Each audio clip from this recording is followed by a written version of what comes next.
Eu vou começar. Acho que eu estava do lado errado o fone.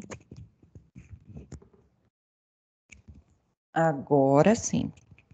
Nossa, ainda bem que eu vi, senão a gravação ia ficar ruim. Ia ficar muito ruim. E vamos então aprender direito civil aí, pessoal. Anima aí, quem tiver na cama, levanta da cama, senão dorme mesmo, né, seu Gabriel? Vamos começar aqui. E aí eu vou fazer um apanhado geral aqui no nosso Código Civil. Vou mostrar a lei para vocês aqui, para que a gente continue no nosso ritmo aqui, que a gente precisa dar uma acelerada na matéria. Mas, claro, a gente acelera na matéria, mas sem perder o conteúdo. Então, se vocês não entenderem alguma coisa, eu peço para vocês me avisarem, que daí eu ajudo e volto.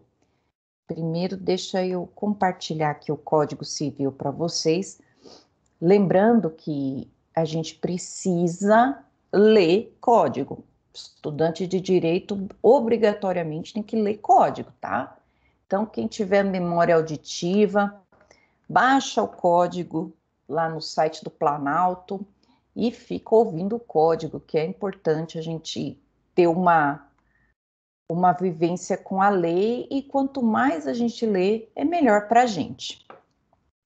Então, o direito civil, pessoal, é uma matéria muito legal, muito interessante. Por quê? Porque ele vai tratar da vida da gente, desde a concepção, enquanto a gente é um embriãozinho, até a hora da nossa morte. Depois da nossa morte também, mas aí não interessa mais, vai interessar para os nossos herdeiros. Então, o direito civil ele está aqui a todo momento. Então, é muito fácil eu, como professora, dar vários exemplos para vocês. Direito civil é legal de estudar porque ele está a todo tempo na nossa vida. Lá no churrasco do domingo, as pessoas perguntam de direito civil para a gente, né? Pisou na faculdade de direito, todo mundo já vem atrás da gente achando que a gente sabe tudo, né? Sempre assim. E aí, o direito civil ele é muito legal porque a gente consegue falar com propriedade acerca do que está ao nosso redor. Diferente, por exemplo, de um direito tributário, um direito administrativo, que fica mais abstrato, já que não está tão perto da nossa vida. Então, o direito civil vai nos acompanhar por toda a faculdade. Esse aqui é o primeiro degrau que a gente sobe do direito civil. E para isso, a gente precisa aprender conceitos básicos, como o conceito de pessoa, conceito de capacidade, que são super interligados, e é o que a gente está falando desde o início, né? Quando que o direito considera uma pessoa, né? Vão ser dois tipos de pessoa, primeiramente. Nós temos a pessoa natural e nós vamos ter a pessoa jurídica. A pessoa natural é aquela que nasce com vida.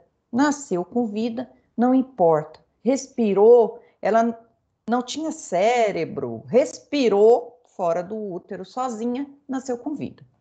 E aí ela vai ter direitos, mesmo se ela morreu logo em seguida.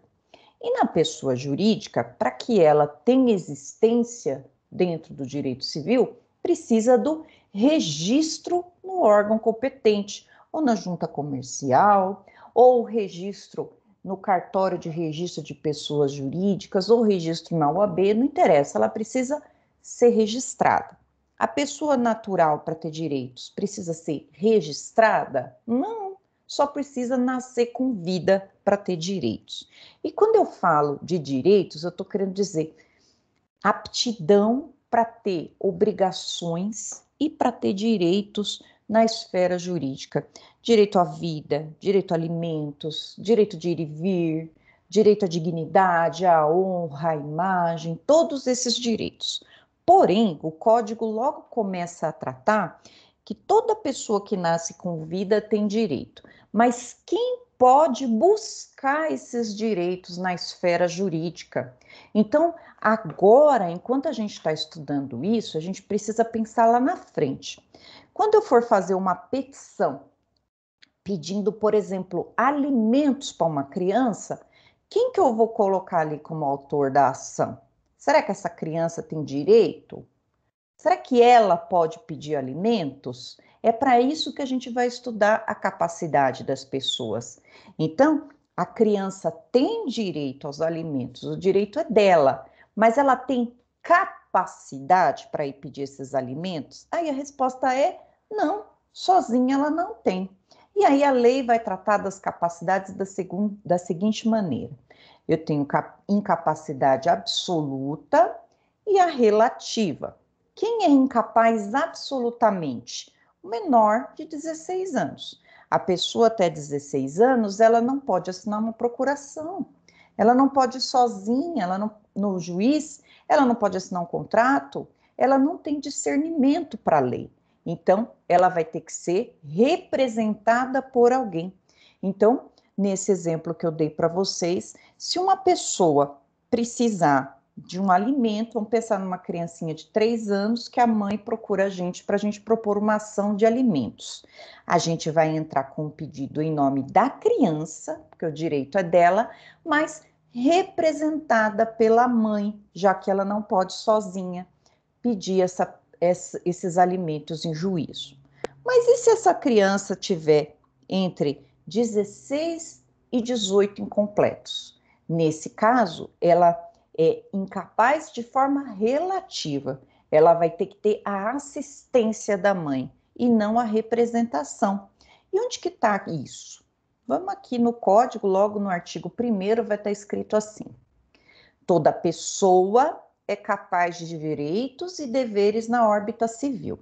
Quando o artigo fala em pessoa, a gente lê toda pessoa natural e toda pessoa jurídica. Então, primeiro ele começa assim. No artigo 2º, ele já vai tratar da pessoa natural. A pessoa jurídica ele vai tratar mais para baixo. Aí ele diz: a personalidade civil da pessoa natural, está implícito, começa do nascimento com vida, mas a lei põe a salvo desde a concepção os direitos do nascituro. Olha só o que esse artigo 2 intruncado, ruim, está nos dizendo. Que para ser considerado detentor de direitos e obrigações, precisa nascer com vida. Mas a lei, ela vai resguardar aquele ente concebido e ainda não nascido, né? Que a gente vai chamar de nascituro, que ainda não nasceu. Então, a partir do momento que houve a concepção, essa criança já tem direitos. Mas quando que ele vai poder exercer de fato? No nascimento com vida. Ou seja, aqui nós temos a teoria natalista do direito civil. Somente vai ter o direito depois que nascer com vida. Antes, é só uma expectativa de direitos. Nós falamos sobre as 3 teorias da pessoa. Antes é só uma expectativa. Mas a lei, por diversas vezes, vai proteger esse nascituro, né? Vai dar licença para a mãe que está grávida, por exemplo, vai dar direitos a alimentos gravídicos, não precisa nem a criança nascer para a mãe já poder pedir direitos em razão da gravidez, mas o direito civil coloca essa premissa aqui: nasce com vida. Se não nascer com vida, ele ainda vai ter alguns direitos, como o nome e a sepultura. Mas vamos fixar aqui, começa com nascimento com vida. Ótimo. No artigo 3 e 4 são importantes para a gente porque vai tratar de capacidade. Eu já sei que ele é pessoa, mas e para exercer? Aí aqui que a gente estava falando, né? Capacidade absoluta e relativa. Quem é absolutamente incapaz precisa de alguém menor de 16, somente esse. Teve uma alteração aqui que vocês estão vendo com o Estatuto da Pessoa com Deficiência. Olha lá, antes a gente colocava aqui deficiente mental, pessoas que estivessem em coma, transitoriamente não pudessem exprimir sua vontade, todas como incapazes. Agora somente menor de 16 anos. O Estatuto da Pessoa com Deficiência entendeu que essa proteção era um preconceito, né? Não era uma proteção, mas um preconceito. E aí tirou a pessoa com deficiência mental aqui desse quadro de incapazes. Ela pessoa que tem deficiência mental, ela tem capacidade civil e ela pode até ter uma assistência de alguém, né? Mas não é considerada pela lei um incapaz.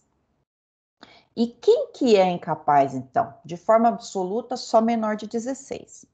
E relativo, olha lá. Aí o artigo 4º vai trazer, e eu pedi isso na prova para vocês. São incapazes relativamente a certos atos ou maneira de exercer. Esses são os relativamente incapazes. Quem são? Maior de 16 e menor de 18, todos esses vão precisar da assistência de alguém. Ébrios habituais e viciados em tóxico, pessoa que é doente de tanto beber álcool ou substâncias tóxicas. 3, aquele que por causa transitória ou permanente não puderem exprimir sua vontade. Vamos pensar na pessoa em coma, a pessoa que tem epilepsia e simplesmente tem um apagão. Essas pessoas, pode ser causa transitória ou permanente, são relativamente incapazes. E os pródigos? Quem são os pródigos? Pródigos são aqueles que gastam tudo que vê. Ganha 1.000, gasta 5.000. Vão gastando, vão gastando. E esses são considerados pela lei civil como relativamente incapazes. E índio, capacidade do índio, Código Civil não vai tratar. Vai falar lá no Estatuto do Índio. E no Estatuto do Índio vai ser mais ou menos assim. Tem discernimento? É socializado? Ele é capaz. Não tem, não é socializado? Trata de uma forma diferente. Mas aqui para a gente interessa dizer que o índio é tratado por uma legislação especial. E qual a razão de ser dessas incapacidades aqui? Simples. Se uma criança ou um adolescente de 15 anos firmar um contrato, você vai lá na justiça, esse contrato é nulo de pleno direito. Quando eu falo nulo, significa como se fosse não escrito. Olha a proteção da lei. Se você fez um contrato com um adolescente de 15 anos, esse contrato é a mesma coisa que nada, porque sozinho ele não pode assinar nada, ele não pode se comprometer. E eu lembro da minha vida de quando eu acho que era 8ª série, eu tinha o quê? 13, 14 anos, né? E 13, 14 anos, há 20 anos atrás, era completamente, né, incapaz e no sentido pior do mundo, né? Assim, confundia crime com creme. E aí eu me lembro que foi um vendedor de livros lá na escola e me vendeu uma enciclopédia enorme, caríssima, né? E eu, 14 anos, assinei toda papelada. Não, eu quero. Ah, dá para fazer em 12 vezes. Não, vamos lá, 12 vezes. Assinei e tal. E aí fui para casa toda feliz levando a minha enciclopédia, né? Adorava, adoro livro desde pequena. E cheguei em casa, minha mãe viu aqueles livros e falou assim: que isso? Falei: não, eu comprei lá na escola. Rapaz, ó, assinei aqui, mas dá para pagar, mãe, tá barato, né? Toda a história que o homem falou para mim, eu acreditei. Dá para pagar, isso é importante para minha vida. Aí minha mãe abriu e falou: não, Marisa, devolve isso aqui. Não, não, não. Você não vai ficar com isso. Enfim, aí minha mãe entrou em contato com o vendedor falou: não, ela assinou. Se ela assinou, significa que o contrato está feito, não tem como desfazer. E olha só, né? E olha só que interessante. Ele disse para minha mãe que assinou e não tinha como desfazer esse contrato. E é verdade o que ele está falando? Não, porque a assinatura de uma menina de 14 anos, sozinha, não vale nada. Então, não, o que eu queria que minha mãe tivesse dito para aquele vendedor naquele tempo, né? Não, então o senhor vai lá na justiça executar a Marisa, porque a Marisa, ela é absolutamente incapaz. Esse contrato lá, o juiz vai dizer que é nulo, que você não vai receber nada, rapaz.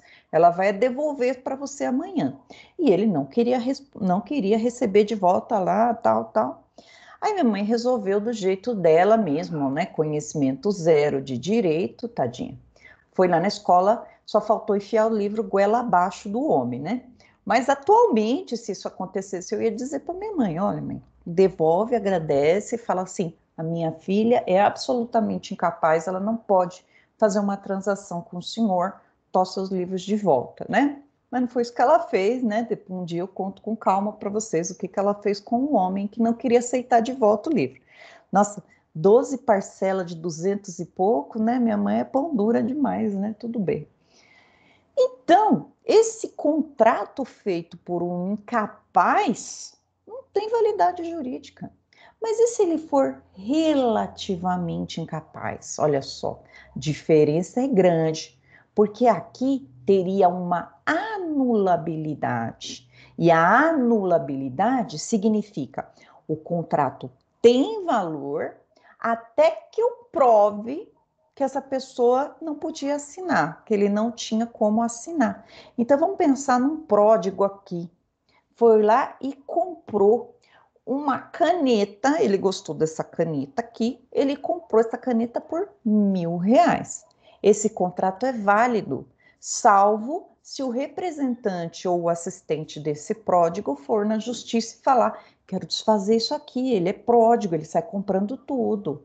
E essa multa aqui pelo distrato é muito alta.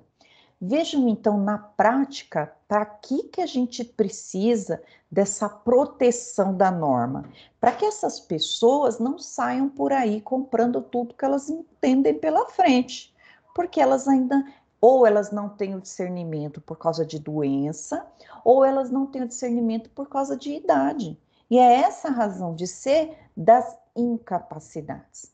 Por isso que quando a gente fala do índio, ele tem que ser tratado em estatuto próprio, já que o índio não quer dizer que ele não sabe, né? Ele não tem discernimento. Ele tem discernimento, sim. Porém, dadas as peculiaridades de como ele está adaptado ou não ao nosso mundo. O mundo deles é um mundo diferente. Não quer dizer que é melhor nem pior. Por isso que é tratado com uma lei especial. Maravilha. Então, já sabemos quem são os absolutamente incapazes, relativamente incapazes. Absolutamente incapazes, se fizerem contrato, ele é nulo, não tem validade nenhuma.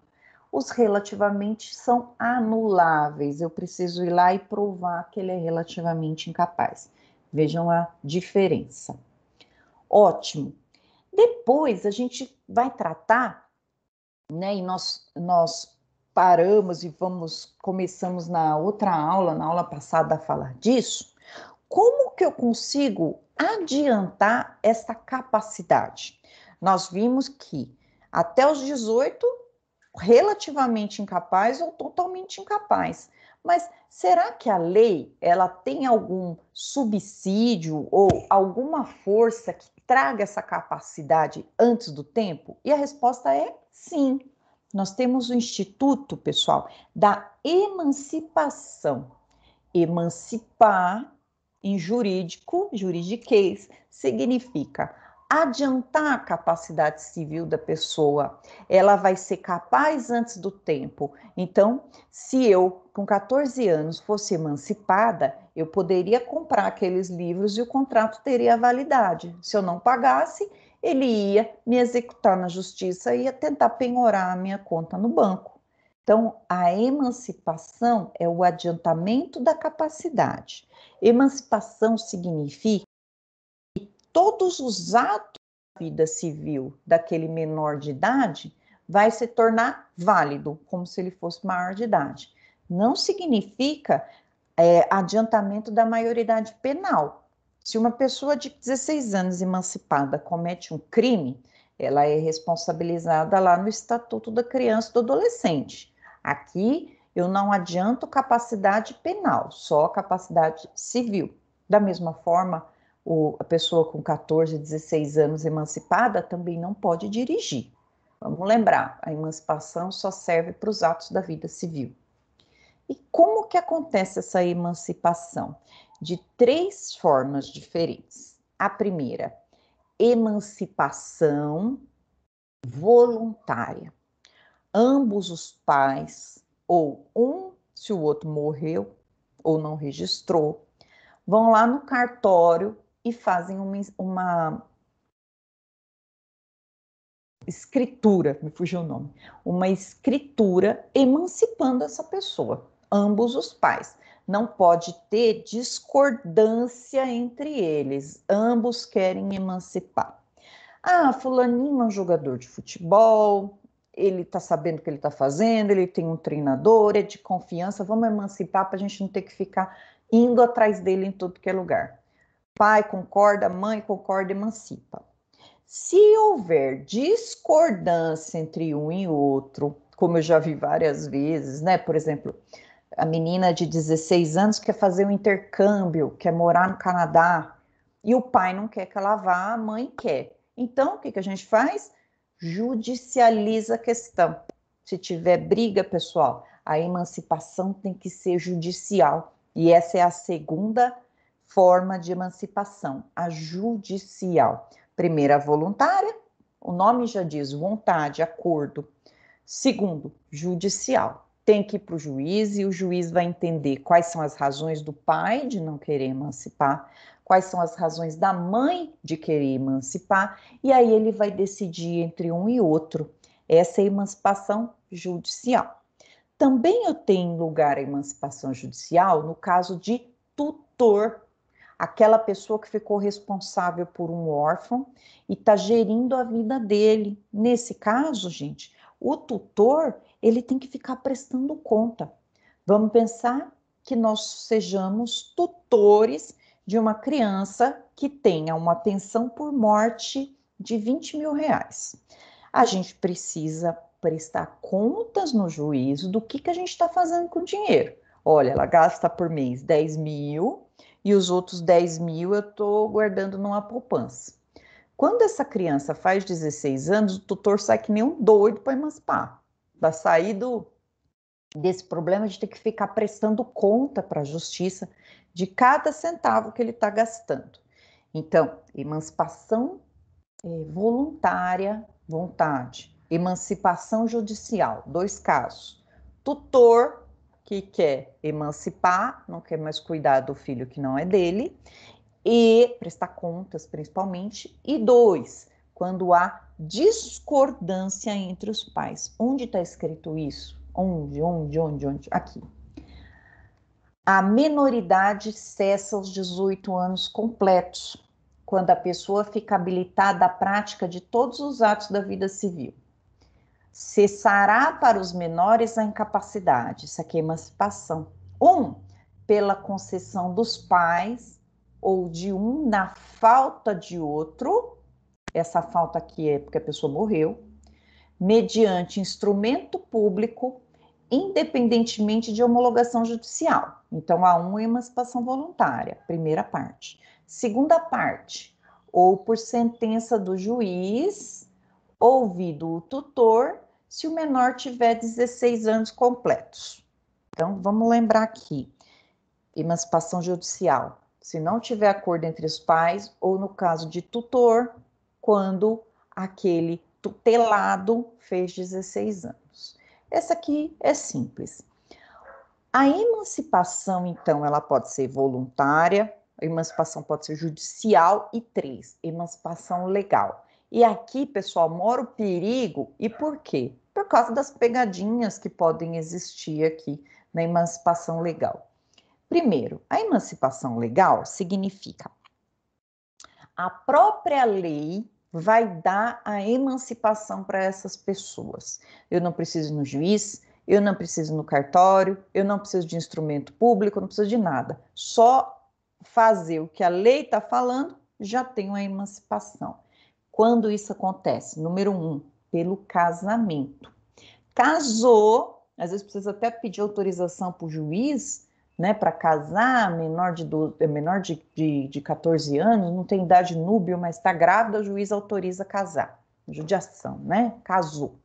E aí, ela está emancipada. Ela não precisa mais de representação, ela tem a certidão de casamento, ela é casada. Pegadinha, amanhã divorcia. Continua, nesse caso, emancipada, não volta atrás por segurança jurídica, né? Porque imagina só, tanto de contrato que essa menina fez com 14, 15 anos, amanhã ela separa, volta a ser incapaz? E esses contratos aqui? Olha a insegurança jurídica que isso causa. Então, uma vez emancipada, emancipada para sempre. A não ser que depois possa vir uma interdição, ela tenha algum problema, interdite. Porém, uma vez emancipada, a regra continua, mesmo se for antes da idade. Depois, exercício de emprego público efetivo. Exercício. E aí a gente tem que abrir um parênteses, né, para dizer que o Código Civil de 1916 e o Código Civil de 2002 teve uma mudança brusca aqui. No Código de 1916, a maioridade acontecia com 21 anos. E agora, no nosso código, a maioridade é com 18. E o que o legislador fez, né, lá no Código de 16, Código de Bevilacqua? Ele recortou e colou. E aí só mudou 18 anos. E aí vocês vão ver, pessoal, que algumas coisas aqui não se encaixam, né? Porque não tem como, não tem como. Olha só, exercício de emprego público efetivo. Eu não estou falando passou no concurso, eu não estou falando tomou posse no cargo público, eu estou falando de exercício, começou a trabalhar. Quem consegue emprego público efetivo, emprego, não é estágio, com menos de 18 anos. Né? Se fosse com 21, podia até ser, né? Pensar numa situação dessas. Agora, com menos de 18 anos, esse inciso terceiro aqui é letra morta, né? Mas tá aí. Então, como que isso aparece na OAB? Posse no concurso, posse no concurso, início de treinamento no estágio público, mas a lei é bem clara em dizer que tem que ser o exercício do emprego público efetivo. Não adianta só tomar posse, não adianta que seja estágio. Essa aqui é a pegadinha. 4. Também, no meu entendimento, né, eles fizeram um recorte e cola aqui e não tem muito o que fazer, porque o que emancipa aqui legalmente? Colação de grau em curso de ensino superior. Colar grau não é vestibular, a OAB coloca vestibular. Colar grau não é terminar o curso. Colar grau é quando você recebe a outorga, né, de bacharel, de tecnólogo, de licenciado, mas colar grau terminei o curso, não estou devendo matéria nenhuma, assino o livro de colação. Vamos pensar num menino gênio, passou com 14 anos em medicina, ele vai colar grau, né, com 19, então não vai adiantar, qualquer curso de 5 anos. Aí vamos pensar, é um gênio, vai fazer um curso de tecnólogo, 2 anos. Então, com 16 anos ele colou grau. Aí, nesse caso, pode ser. Mas vejam que raro, né? Coisa bem rara. 5, aí tá melhor o 5. Forma de emancipação de lei. Pelo estabelecimento civil ou comercial ou pela existência de relação de emprego, desde que em função deles o menor com 16 anos completo tem economia própria. Aqui trabalha de forma privada e já se sustenta. Maravilha, vamos pensar nas criançadas lá da Tiquititas, The Voice Kids, aquele pessoal que já está trabalhando, já tem economia própria, já canta, já está um estouro pronto. Então, nesse caso, tem economia própria com o seu trabalho, às vezes a família inteira vive do dinheiro daquela criança, né? O caso da Maísa, que agora já está velha, né? Já tem acho que 20 anos. Mas desde pequenininha é ela que é o arrimo da família. Então, nesse caso, emancipa. Olha que interessante. Vamos lá aqui. Vamos falar aqui de... depois, o artigo 6º, a existência da pessoa natural termina com a morte, presume-se essa quanto aos ausentes nos casos em que a lei autoriza a abertura de sucessão. Aqui está falando de morte real e de morte presumida. Nós vamos tratar na próxima aula quando que acontece a morte real e quando acontece a morte presumida. E por que isso? é o fim da personalidade jurídica que iniciou com a vida. Final da personalidade, nós vamos ter situações em que há um corpo, um atestado de óbito, e situações em que a pessoa foi comprar um cigarro e nunca mais voltou. O que eu faço com os bens dessa pessoa? O dinheiro que estava no banco, os contratos, o que eu faço? Então, o direito civil vai trazer para a gente alguns procedimentos, que a gente chama de procedimentos de ausência, para saber o que a gente faz, qual que é o processo necessário para arrecadar os bens dessa pessoa e, se tiver bem, ainda dividir com os familiares, né? Se não tiver bem, fica na história, né? Vamos ver o que mais aqui. Deixa eu sair um pouco do Código Civil para entrar aqui para o meu slide. Pessoal, tá tudo bem aí? Vocês estão muito quietinhos? Se tiver alguma pergunta, fiquem à vontade, tá bom? Tô falando igual o homem da cobra, né? Deixa eu mudar aqui, porque eu quero mostrar para vocês sobre a individualização da pessoa natural. Essa matéria aqui é bem tranquila. Vamos lá.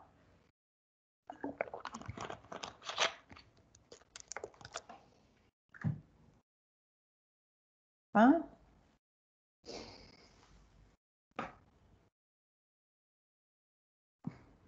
Ficou e não apareceu. Deixa eu tentar de novo.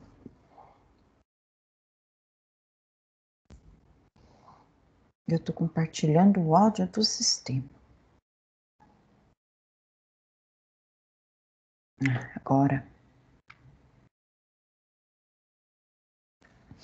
Nessa parte da matéria, que a gente chama de individualização da pessoa natural, significa como que o ser humano é individualizado pela lei. Como que a lei individualiza uma pessoa. E aí nós vamos ver que existem 3 formas de individualização. O nome da pessoa, o estado dessa pessoa e o domicílio. Né? Por que eu preciso individualizar uma pessoa? Nós vamos ver que nas ações judiciais a gente precisa buscar quem é aquela pessoa no mundo civil, precisa encontrar essa pessoa e existem várias formas de individualização. Por exemplo, cada um tem seu nome, cada um tem o seu documento de idade, geralmente vai lá ver pelo nome e o nome da... Mas o que acontece se a pessoa for Maria Aparecida da Silva e a mãe Maria da Silva? Um homônimo, por exemplo. Imagina o problema, o tanto de transtorno na vida dessa pessoa, tanto de oficial de justiça atrás dela com dívida que nem dela é. Então, o direito civil ele vai trazer essa matéria acerca da individualização da pessoa natural para que não haja ou minimizem as falhas na hora de identificar uma pessoa em um processo judicial. Vamos comigo. Primeira forma de identificação é o nome. E o nome vai trazer alguns princípios importantes para nós. Primeiro, do que é composto o nome, né? Olha lá. O nome, pessoal, ele é trazido pela Lei de Registros Públicos, né? Que está lá no número 6.015 de 73, né? E ele vai dizer o seguinte, que o próprio oficial de registro, se ele entender que o nome da pessoa é feio, vai expor ao ridículo, ele não vai registrar. E se a pessoa insistir, ele vai mandar a dúvida para o juiz corregedor do cartório. O Código Civil vai trazer também regulamentação acerca do nome, vai proteger o nome. Como? Olha lá, no artigo 16. Toda pessoa tem direito ao nome, nele compreendidos o prenome e o sobrenome. Prenome que pode ser simples ou composto, e o sobrenome que é o apelido de família. O nome da pessoa não pode ser empregado por outrem em publicações ou representações que exponham ao desprezo público, ainda quando não haja intenção difamatória. Não posso usar o nome de alguém, né? Nem que seja para falar bem, preciso de autorização.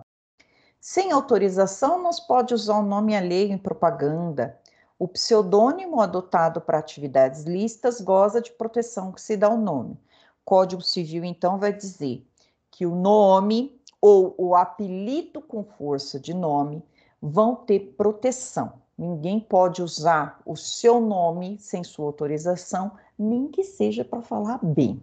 Imagina para falar mal, né? Então não pode.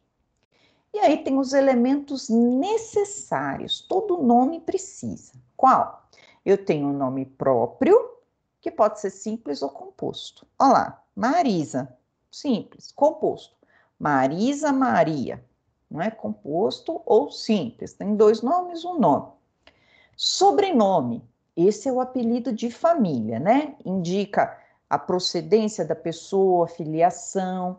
Como que eu coloco o nome no registro? Pode ser só o nome do pai, o nome só da mãe, ou o nome do pai e da mãe. Ah, professora, mas eu queria só o nome da mãe, aí o pai não registra? Não. O registro, dizendo o nome do pai, vai estar em cima lá, filiação. João da Silva, Maria da Silva. Mas a criança pode levar o nome só do pai, o nome só da mãe ou o nome dos dois, como é mais comum. Alguns elementos facultativos, ou seja, pode estar, pode não estar, não tem problema nenhum. Cognome, esse nomezinho, cognome, isso aí é para artista, né, pessoal? Artista que tem, né, um apelido que ele enfia lá no nome dele, né? Por exemplo, Zezé, Lula, Xuxa, Pelé e mais um monte de gente lá que coloca esse cognome. Esse cognome, ele pode ser usado de forma que quiser por outra pessoa? Não, a gente já viu lá no Código Civil que ele tem a mesma proteção do nome. Agnome.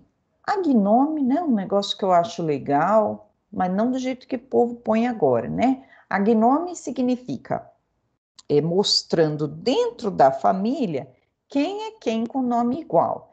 Então, nós temos o Júnior, neto, sobrinho, tio, né, neto, o que mais? E eu tenho lá, por exemplo, Fábio Júnior. E eu tenho o pai, que era o Fábio, né? Então, Júnior é o filho do Fábio. Pode pôr Júnior. Eu gosto mais, né, da expressão primeiro, segundo, terceiro. Acho mais bonito, né? Fica uma coisa meio príncipe, né? Imagina, não sei o que, fulano terceiro. Já é o terceiro da linhagem, né? Apesar que a pessoa pode ficar um pouco chateada, pô, eu sou terceiro. Enfim, tudo isso é gnome. Pode ter, pode não ter.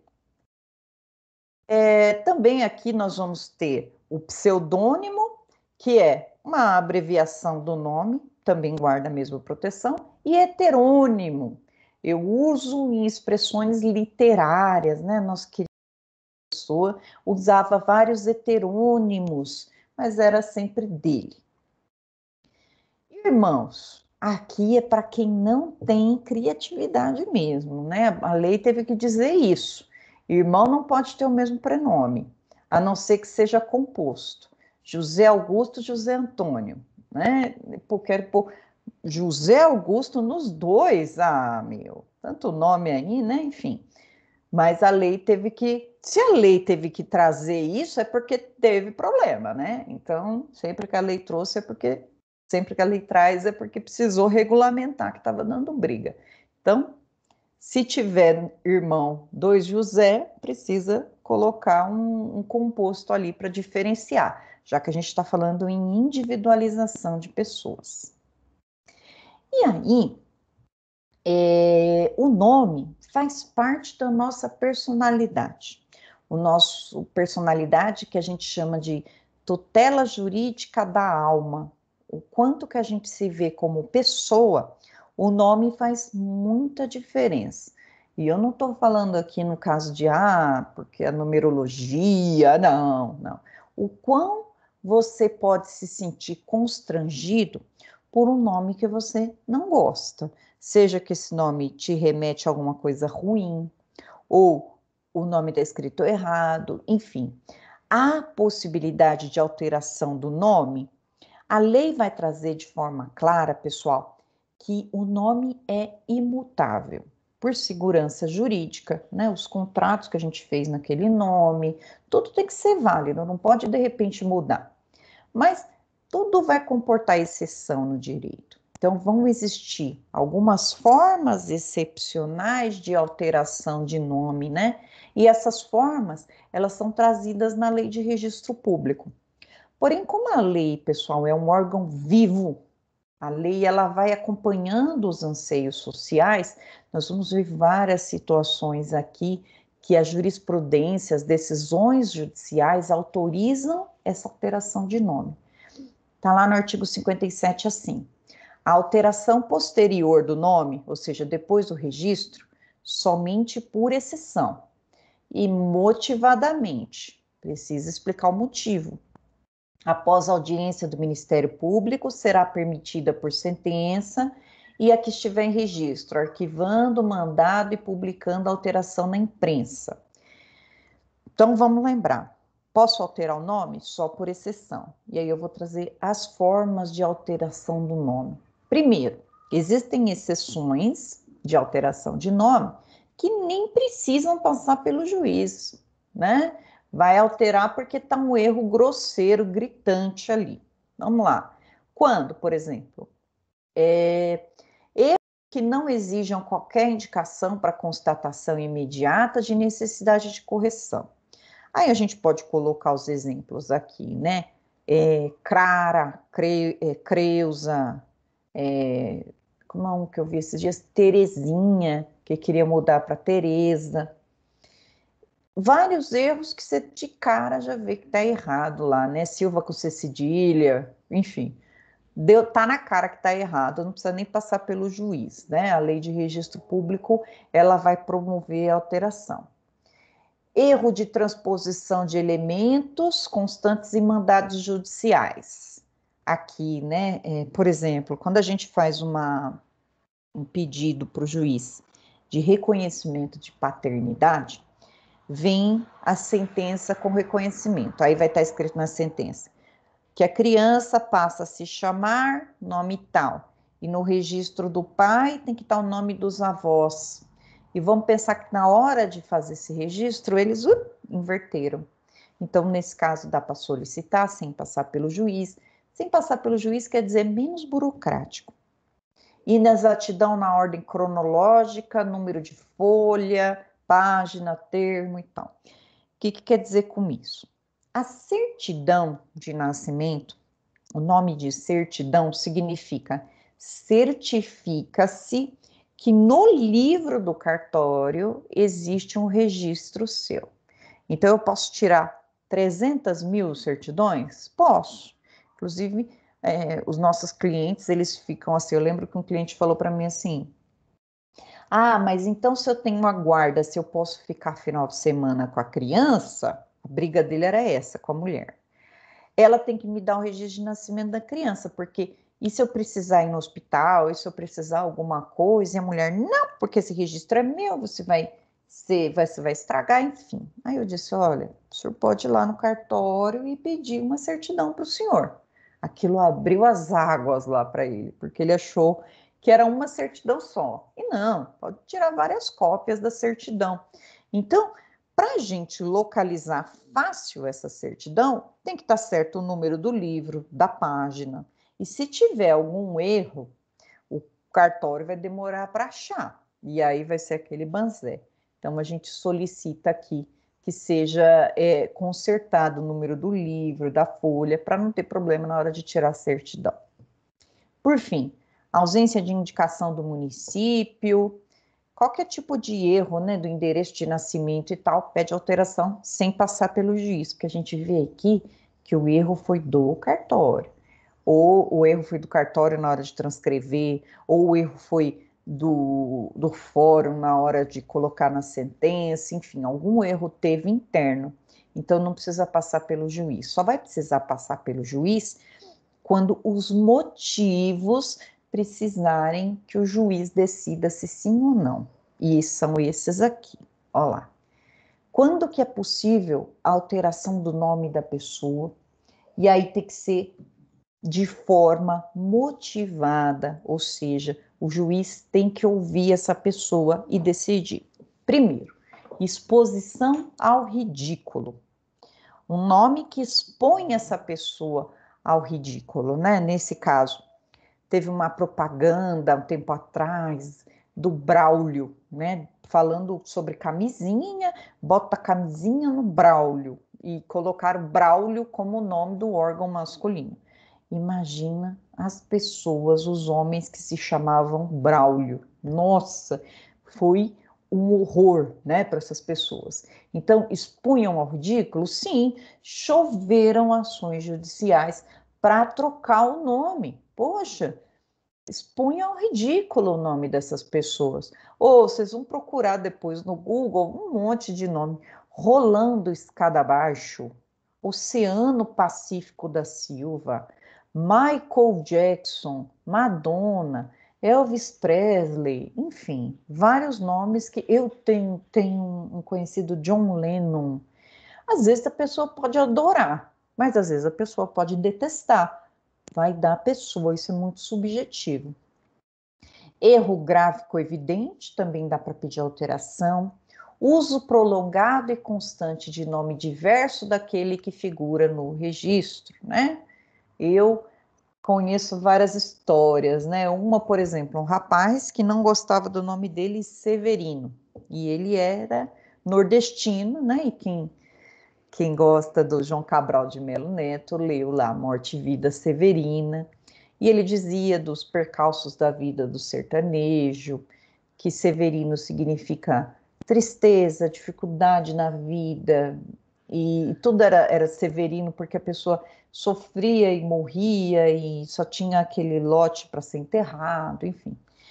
E sofrimento, dor, quer dizer vida severina, né? Vida sofrida. E ele não gostava, obviamente, disso, né? E aí todo mundo conhecia ele por Silvio. Silvio, pronto, Silvio. Eu mesma sabia que o nome dele era Severino, porque algumas pessoas chamavam ele assim e ele odiava. Você via na cara dele que ele odiava. Então, para mim não tem problema, eu chamo como a pessoa quer ser chamada, né? Severino, Silvio, para mim tanto faz. E aí eu lembro que eu estava começando na faculdade, até, inclusive queria até encontrar ele, né, para ajudá-lo com isso. Ele pode mudar o registro dele para Silvio, tira aquele nome que incomoda ele, né, leva testemunha provando que ele é conhecido por esse nome e altera, né, é um procedimento judicial e vai trazer para ele uma, uma alegria, uma felicidade, né? Depois, esse 4 aqui é interessante e ninguém sabe. Dos 18 aos 19 anos, a gente pode alterar o nosso nome. Não gosto de Marisa, quero Patrícia, quero Fabiana, quero qualquer outro nome. Dos 18 aos 19 eu posso alterar, porque a lei de registro público me permite. Então, eu teria que usar desse artigo e pedir alteração do nome. Não preciso dizer que esse nome está errado, que eles põem ridículo. Que não, só não gosto do nome, pode mudar. Olha que interessante. Inclusão de algum apelido notório, quero pôr lá um apelido no meu nome, Xuxa Meneghel, Pelé, Sarney, quero colocar lá no meu nome. Sarney não, né? Sarney é sobrenome. Quero colocar. Ah, não, acho que não. José Ribamar. Enfim, não sei. Homonímia. Homonímia é o que causa mais problema que vocês vão ver na vida prática de vocês, né? Significa nomes muito parecidos, muito parecidos. João da Silva, José da Silva, Maria Aparecida da Silva. São nomes, pessoal, geralmente nomes bíblicos, né? Tiago, Mateus, que tem muita gente com nome igual. E o problema tá que pode ser que confundam, né? A gente com alguma pessoa que tem uma dívida, ou pior, que esteja com mandado de prisão expedido, até convencer que não é você, né? Dá aquele problemão, né? Principalmente pessoa que quer um emprego, né? Eu entrei com uma ação de homonímia para uma moça que quando ela ia fazer o atestado de antecedentes criminais dela pela internet, que é possível, nossa, como saía que ela tinha 300 coisas, eu falava, tinha que ir lá no IRGD para tirar, porque ela tinha muitos nomes iguais aos dela, então ela não conseguia tirar a ficha de antecedentes. E aí ela colocou uma partícula diferenciadora no nome dela lá e acabou o problema dela. Até numa aula que eu estava falando disso, uma aluna me contou que o pai dela teve problema com isso, chegou a penhorar a conta dele por causa de homonímia. Chegou uma outra pessoa com nome igual e estava devendo e foi um auê, né? Teve que entrar com embargo de terceiros para tirar o nome dele disso, né? Adoção pode alterar completamente o nome da pessoa que está sendo adotada. Tradução do nome, nomes estrangeiros, né? Podemos alterar também. Mas mudança de estado civil, altera o nome? Sim, sim. Você pode alterar colocando o nome do seu marido, ou seu marido altera, coloca o nome da esposa, pode fazer a alteração que quiser, ou também pode não alterar. Testemunha ameaçada. Testemunha ameaçada. A Lei de Proteção à Testemunha, que é essa lei 9807 de 99, pessoal, ela é interessante porque ela altera o nome da pessoa. Imagina a situação, né? Eu aqui, morando em Taboão da Serra, descubro o esconderijo do André do Rap. É André do Rap, né? O cara que está sendo perseguido por tudo que é lugar. E aí eu vou e digo para a polícia, ligo 90 e falo, olha, eu sei onde que está o André do Rap. E aí a polícia vai, eu saio na imprensa, toda feliz, falando que eu localizei. O Dória, esses dias estava falando não sei quantos milhões para encontrar ele, que ele gasta com aparato, e aí o Estado economizou graças a mim. Imagina o que vão fazer comigo, né? O pessoal da facção, né? Vai me picar, picadinha, e vai deixar um pedaço em cada lugar, né? Já que fui eu que fiz essa notícia crime, né? Contém onde ele estava. E aí a lei vai dizer assim: olha, Marisa, não se preocupa, porque se você fizer isso, você pode alterar o seu nome. Pronto, resolveu todos os meus problemas. Alterou meu nome. Tirou Marisa Rossafa, vamos pôr outro nome aqui. Pronto, minha vida está íntegra novamente. O André do Rap não vai me pegar. Não sei se é André do Rap, estou tentando lembrar, mas deve ser. Testemunha ameaçada pode alterar o nome. Abandono afetivo. Isso aqui é novo. Como é novo, né? O abandono afetivo significa, geralmente, né, a pessoa está lá, o pai registra pelo. Eu falo pai porque é o mais corriqueiro, né? Mas pode ser mãe também. E a gente entra por várias vezes com ações pedindo reconhecimento de paternidade, né?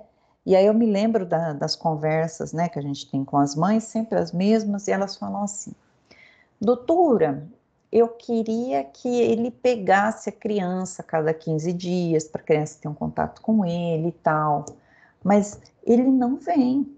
E às vezes a criança fica esperando, ele não vem, enfim.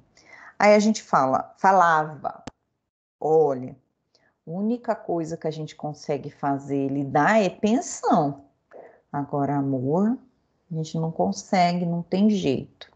Mas aí a jurisprudência foi mudando. E agora existem reparação por abandono afetivo. Se é um pai ausente, é um pai que nunca ligou para a criança, ele pode pedir lá na frente uma reparação de danos em dinheiro, uma indenização, né? E também pode tirar o nome do pai do registro de nascimento. Tira, não quero carregar o nome dessa pessoa aqui. Olha só, né, a jurisprudência trazendo para a gente esse tipo de possibilidade. Depois, adequação de gênero. Adequação de gênero, né? A gente sabe que existe diferença entre gênero e condição sexual. Gênero significa que você se identifica como ser humano? Você se identifica como homem? Você se identifica como mulher, que é o sexo do seu nascimento? Então você é heteronormativo. Não. Você tem você é cis. Pronto, lembrei. Tanta nomenclatura. Mas se você, nascido mulher, não se identifica como mulher, você se identifica como homem, você precisa adequar o gênero. Não tem nada a ver com condição sexual. Aqui é alma no corpo errado, corpo trocado. Essa pessoa pode fazer adequação de gênero? Pode, pode. Precisa de cirurgia? Não precisa de cirurgia. Ninguém é obrigado a fazer uma mutilação no seu corpo para adequar o gênero. Se quiser, faz, né? Vai passar por uma capacitação psicológica, enfim, mas a adequação de gênero já é permitida. Adequar o gênero. Se esse gênero ela vai gostar de pessoas do mesmo sexo ou de sexo diferente, aí é condição sexual. Então a gente do direito precisa saber a diferença entre gênero, qual gênero você se identifica, se mulher ou homem, e condição sexual. Qual é o sexo que te atrai? Então a gente precisa fazer isso, saber disso, se dizimar de preconceitos, né? Já que o que o outro quer para a vida dele é problema do outro. Ótimo. Vivendo assim já tá bom. Já tá ótimo, né? Já melhora a vida de todo mundo. 13. Inclusão de sobrenome materno ou inversão da ordem dos apelidos de família. É uma possibilidade de alteração, né? Eu altero aqui e incluo. Eu tenho um amigo que ele colocou o nome da mãe, o sobrenome da mãe, que era um nome italiano, bem bonito, e aí ele alterou o registro dele para colocar, além de ser da mãe, o sobrenome italiano, colocou no final. E não tem, gente, essa história de primeiro da mãe, depois do pai. O nome é a gente que escolhe na hora de fazer. E se obrigarem a gente fala, opa, não, direitos iguais, homem e mulher, né? Não tem essa história do homem ficar por último. É costume e a gente confunde às vezes com lei. Acho que esse aqui é o último, né, da Lei Clodovil, que é a alteração na certidão de nascimento de você colocar um nome do seu padrasto ou madrasta como uma homenagem. A lei veio como uma homenagem, mas já estão se reconhecendo aí direitos sucessórios dessa homenagem. O enteado ou enteada, havendo motivo ponderável e forma nos parágrafos 2º e 7º deste artigo, que é o artigo 2º, poderá requerer ao juiz competente, no registro de nascimento, seja averbado o nome de família de seu padrasto ou madrasta, desde que haja expressa concordância desse, sem prejuízo aos seus apelidos de família. Posso colocar lá como homenagem. Essa é a Lei Clodovil, que alterou a Lei de Registro Público. Então, a adequação de gênero está lá, né? Eu deixei para vocês aqui no CNJ, como está tratando, no Conselho Nacional de Justiça, e o decreto do nome social para ser usado, né? Cada vez mais a lei valorizando o ser humano tal como ele é, né? Que todos nós somos diferentes e a pessoa quer adequar o gênero que seja, desde que ela seja feliz, está ótimo para nós. Deixa só alguma dúvida até aqui, pessoal? Tá tudo bem?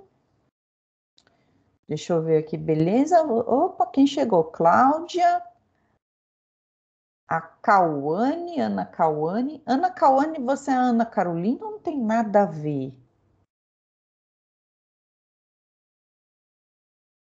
Deixa.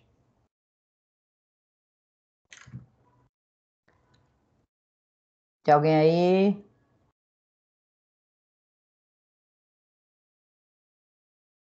Vamos então continuar aqui. Eu já vou terminar esse slide aqui. Se vocês não interagirem comigo, eu vou socando matéria.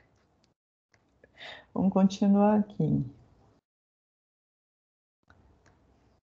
Vamos lá. Falamos então do nome e do domicílio, né? Agora, domicílio. Estado ainda, estado. Olha lá, modo particular de existir de cada um, não é só estado civil. Estado individualizador, nós temos o individual, familiar e político. Vou deixar isso para vocês, mas está na apostila. Estado individual, como que eu modifico, né? Modo de ser da pessoa. Idade, cor, sexo, raça, altura. No estado individual, a gente leva em consideração a condição física, orgânica, corporal. No estado familiar, qual que é a situação dele civil? Ele vai ser casado, solteiro, viúvo, pai, filho, irmão, qual que é o parentesco? E o político, se ele é nacional ou estrangeiro. Inclusive, né, a gente fala cidadão, e lá na Constituição está dizendo que cidadão é aquele que vota. Então, quando a gente fala assim, o cidadão pressupõe voto. Domicílio, isso aqui é importante, por quê? Onde que nós vamos encontrar essa pessoa num processo judicial, achar essa pessoa? É o domicílio dela, nós vamos achar pelo domicílio. E por que que tem que estudar isso? Não é só o endereço da pessoa e pronto? Não, vão ter algumas pessoas que a gente chama de domicílio legal. A lei vai dizer onde que eu encontro essa pessoa, onde ele precisa ser achado. E aí, vamos ter alguns domicílios aqui que a gente precisa aprender. Primeiro, o que é domicílio? É onde ele permanece com ânimo definitivo. Ficou meio redundante, se permanece é definitivo, né? Olha lá, local onde se permanece com ânimo definitivo. Eu copiei da apostila, né? Mas eu achei meio redundante. O conceito reúne dois elementos: vontade e o físico, que é residência. Então, eu tenho vontade de morar aqui, e a residência. Como que ele pode ser classificado, esse tal de domicílio? Primeiro, domicílio voluntário. Eu escolho onde eu quero morar. Não é tão voluntário assim, né, pessoal? Porque se eu pudesse escolher, eu moraria em Paris, cidade de luz, ou na Itália, na cidade eterna, lá no Vaticano. Mas, vamos dizer que voluntário conforme as nossas possibilidades, né?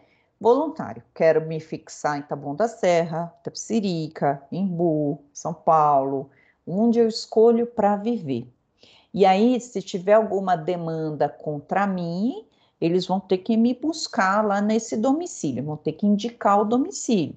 E mais, há situações na lei em que o domicílio em que se vai entrar com uma ação tem que ser o domicílio do réu. Por exemplo, numa ação de alimentos,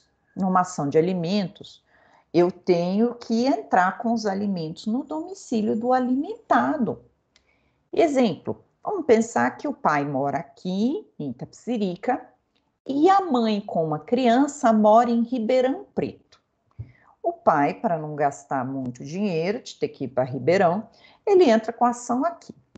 Pode isso? Se a mãe não falar nada e não estiver bem assessorada, tudo bem.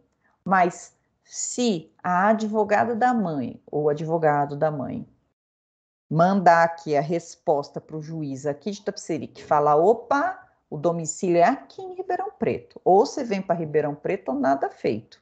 O que o juiz faz? Manda o processo para Ribeirão. E aí, a pessoa que entrou com a ação precisa ir lá. Não vai gostar, né? Então, o domicílio ele serve para isso. Algumas situações, o domicílio é lá. E se a pessoa quiser processar, vai gastar um pouco a mais. Mas isso a gente vai aprender em processo civil, né? Quando eu tenho a competência. Por enquanto, eu posso ter esse domicílio voluntário. Escolho onde eu quero morar. Domicílio de eleição ou especial. Eu acho que vocês já devem ter visto isso na vida de vocês, quando vocês forem fazer algum contrato. Aí está escrito assim, uma cláusula. O foro de eleição fica escolhido entre as partes o foro de eleição como São Paulo. O que significa isso, pessoal? Significa que, havendo qualquer discussão acerca desse contrato, o fórum de eleição vai ser aquele lá de São Paulo, por exemplo, Fórum João Mendes, é lá que vocês vão decidir. Mesmo se a pessoa mora em Itapecerica, a outra mora no Imbu, é lá no Fórum João Mendes. Esse é o tal do foro de eleição. No direito do consumidor, esquece, porque a gente pega um contrato já pronto, né? A gente não consegue escolher cláusula nenhuma. Então vamos pensar que a Casas Bahia coloca que o foro de eleição é lá em Bauru e a gente mora em Itapecerica, que se dane, entra em Itapecerica mesmo. Então, foro de eleição é, dentro do contrato, as partes em comum acordo escolhem onde que vai ter realizado o processo, caso haja algum motivo para se processar. Esse é o foro de eleição, ou especial, estabelecido num contrato. Para ficar simples, contrato significa uma união de vontades, né? O contrato ele faz lei entre as partes. E só vai ter validade se o acordo as pessoas aceitaram. Se for imposto, goela abaixo, como acontece no consumidor, no caso de direito do consumidor, a gente entende essa cláusula como não escrita. Beber água aqui. Domicílio plural. O plural é aquela pessoa que tem muitos domicílios, né? Ela não tem um lugar só. Então, qualquer um deles eu consigo citar essa pessoa para um processo. Ah, ela tem casa em São Paulo, tem casa no Imbu, qualquer lugar desse. O último que mais cai na OAB é o domicílio necessário ou legal, que são aquelas pessoas que eu preciso indicar lá certinho onde ela mora, porque ela vai estar ali, não tem jeito. Olha lá, quem tem domicílio necessário? Olha lá, a casa dos pais, tutores ou curadores de menores ou interditos. Quero entrar com ação contra um menor de idade, eu tenho que ir na casa dos pais dele, onde ele mora. Se for contra um interditado, na casa do tutor, curatelado, na casa do curador. Tem que ser assim. A lei determina. Não adianta eu querer entrar no meu domicílio e esperar que ele venha. Domicílio necessário é aquele estabelecido por lei ou judicialmente e terão domicílio necessário. Quem tem? O incapaz, na casa dos pais, né? O servidor público, onde ele está lotado, o militar, também onde ele exerce, onde ele está lotado, o marítimo, onde o barco está lá ancorado, registrado o barco, o preso. Eu preciso citar o preso, ele tem domicílio necessário onde ele estiver cumprindo a pena. Então, quem tem domicílio necessário? Incapaz, servidor, militar, marítimo e preso. Incapaz, tem que decorar essas aqui que a OAB sempre pede. Domicílio. E aí vai trazer para a gente no Código Civil, a partir do artigo 70, questão do domicílio, peço para que vocês deem uma olhadinha, e vai trazer assim, vamos lá, artigo 70. Vamos ler que a gente está com tempo? Oh, meu Deus, sumiu aqui.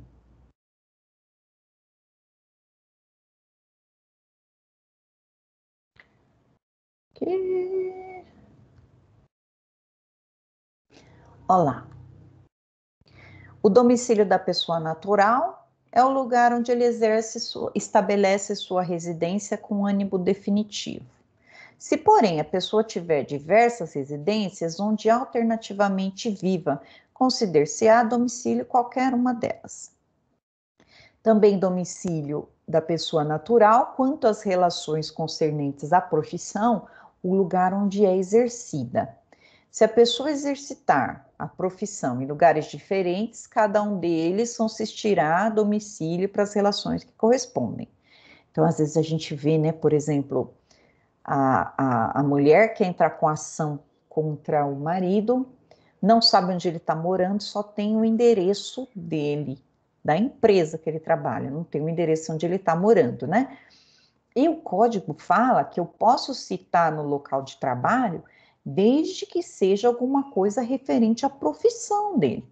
Nesse caso, não, é um divórcio, quer dizer, sobre o estado civil dele. Mas, aqui, ó, poderia então negar, falando, não, aqui não. porque o Código Civil fala que é referente à profissão, olha que interessante. Ter-se-á por domicílio da pessoa natural que não tenha residência habitual o lugar onde for encontrada. O oficial de justiça encontrou em qualquer lugar, cita. Muda-se de domicílio transferindo a residência com a intenção de mudar. Essa parte é legal, que ninguém faz nunca. A prova da intenção de mudar do que declarar a pessoa municipal. A prova da intenção resultará do que declarar a pessoa as municipalidades dos lugares que deixe para onde vai. Se tais declarações não fizer, na própria mudança e as circunstâncias que acompanharem. Imagina só quem que faz isso. Vai mudar e vai lá na prefeitura avisar que você mudou, né? Você vai lá e faz uma declaração na prefeitura que você mudou. Isso aqui só existe, né, no código. Tem domicílio necessário, aqui o artigo 76, que a gente tem que tatuar no braço. O incapaz, o servidor público, o militar, o marítimo e o preso. Precisa achar essas pessoas lá onde elas estão, ó. O domicílio do incapaz é do seu representante ou assistente, do servidor público, o local que exerce permanentemente suas funções, o militar, onde servir, sendo da Marinha ou da Aeronáutica, a sede do comando a que se encontrar imediatamente subordinado, e do marítimo, onde o navio tiver matriculado. Do preso, o lugar em que cumprir a sentença. O agente diplomático do Brasil, que citado no estrangeiro alegar extraterritorialidade, sem designar onde tem no país seu domicílio, poderá ser demandado no Distrito Federal ou no último ponto do território brasileiro onde esteve. Nos contratos escritos, aqui é o domicílio de eleição, poderão os contratantes especificar o domicílio onde se exercitem e cumpram os direitos e obrigações deles resultantes. Olha só, então aqui nós vimos a individualização da pessoa natural. Individualização da pessoa natural. Maravilha. Deixa eu voltar aqui com vocês. Alguma dúvida até aqui? Gabriel, Ana, Cláudia e o outro acho que é o Claudinei, hein? Tá aqui sem nome, sem nada. Pessoal, deixa eu parar a gravação aqui que eu já... Oi, e aí, Gabriel? Não, nenhuma dúvida, não. Ah, que beleza, que beleza, que beleza.